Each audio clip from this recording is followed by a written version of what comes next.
Have you ever thought about how many times in a single day you actually give or receive consent without even realizing it? We tend to think of consent as something that only belongs in the context of sex, a heavy conversation reserved for very specific moments. But what if I told you that consent can be a daily ritual, something that builds trust, intimacy, and respect in every corner of your relationship? Imagine a world where every hug, every shared plan, even every small favor is met with genuine agreement rather than silent obligation. That's not just about safety. It's about love at its most respectful and conscious form. Today, we're diving into the idea of consent as a daily practice, not just something you talk about when things get physical, but a mindset that shapes the way you and your partner treat each other every single day. So let's start by asking a question. When was the last time you asked your partner if they wanted that hug, or if they were in the mood for a spontaneous evening out? And if you're thinking, but we've been together for years, I don't need to ask every single time. That's exactly why this conversation matters. Because comfort and routine can sometimes make us assume we know what the other person wants, when in fact, their needs and moods shift from moment to moment. Consent is often portrayed as this rigid, awkward script. May I do this? Followed by yes or no. But in reality, consent is fluid, natural, and deeply connected to emotional awareness. It's about creating a culture in your relationship where asking, checking in, and respecting boundaries becomes second nature. Far from being robotic, it actually makes intimacy, physical and emotional, richer and more alive. Think of it this way.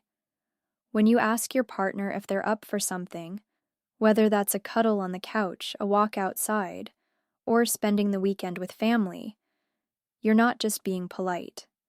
You're saying, I see you. Your preferences matter to me.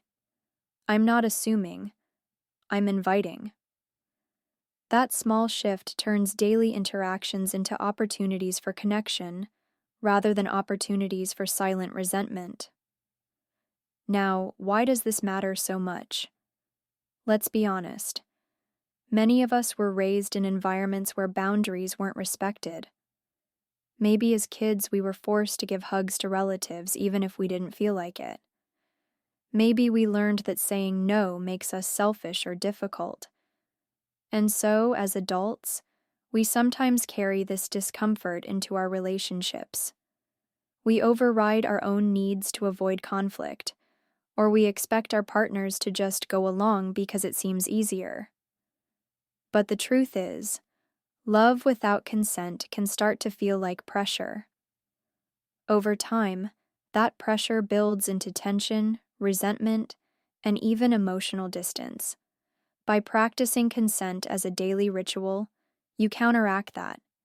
You create a relationship culture where both partners know they can say yes with enthusiasm, or no without guilt. And here's the surprising part. This doesn't kill spontaneity. It actually fuels it.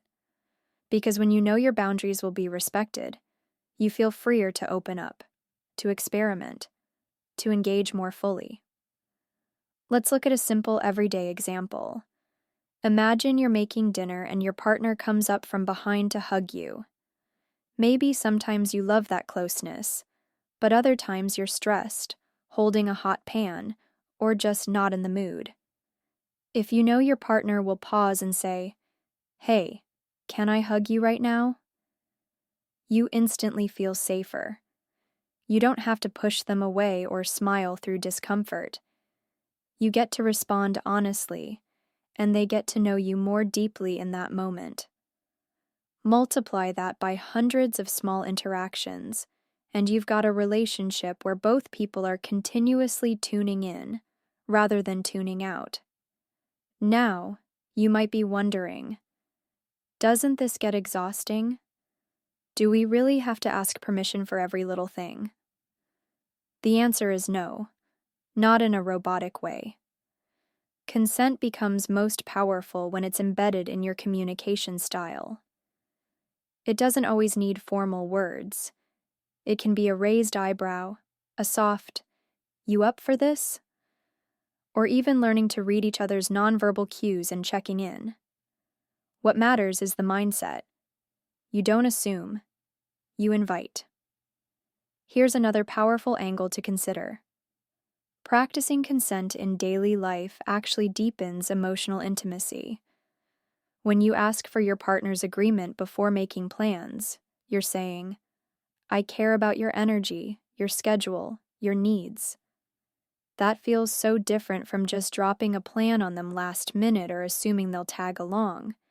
It makes them feel valued, not taken for granted. And that value translates into trust. Trust that you'll respect their time, their body, their emotions, and trust is the bedrock of long-term love. But let's take it further. Consent isn't just about avoiding harm, it's also about amplifying joy. Think about how good it feels when someone genuinely wants something, when they say yes, not out of obligation, but out of excitement. If your partner agrees to a date night because they feel like they have to, the energy is flat. But if they choose it because they want it, the experience is richer for both of you. By normalizing consent in everyday life, you maximize those moments of genuine, enthusiastic participation. One of the biggest myths around consent is that it kills romance, that somehow asking for permission ruins the mood. But let me flip that script. What's more romantic than knowing your partner wants to be exactly where they are with you in that moment? That their yes is real, not coerced? That's not a mood killer. That's intimacy at its core. So how can you begin weaving consent into your daily life? Let me share some practical steps. First, start with small check-ins. Next time you want to hug, kiss, or even share their food, just ask, "Can I?" Or, "Would you like to?" Watch how it feels when they say yes or no. Over time, it becomes less about the question itself and more about building a rhythm where you both feel safe to express your truth. Second, normalize no as a loving response. This is crucial. Many people hesitate to say no because they don't want to hurt their partner. But in reality, a no is not rejection. It's information. It's your partner telling you what they need in that moment, and that honesty actually makes your yeses more meaningful. If every yes is automatic, it loses its power. But if you know your partner will only agree when they truly want to, then every yes becomes a gift. Third, expand consent beyond physical affection. Ask before making plans that involve your partner's time.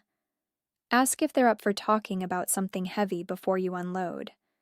Ask if now is a good moment for intimacy, conversation, or even just sitting together quietly. It's about creating space for choice. And here's where it gets interesting. The more you practice this, the more you'll start noticing the subtle dynamics in your relationship. You'll notice when you're tempted to assume, when you're pushing too quickly, or when you're not checking in. And by catching those moments, you actually grow as a partner. You become more attentive, more mindful, more loving.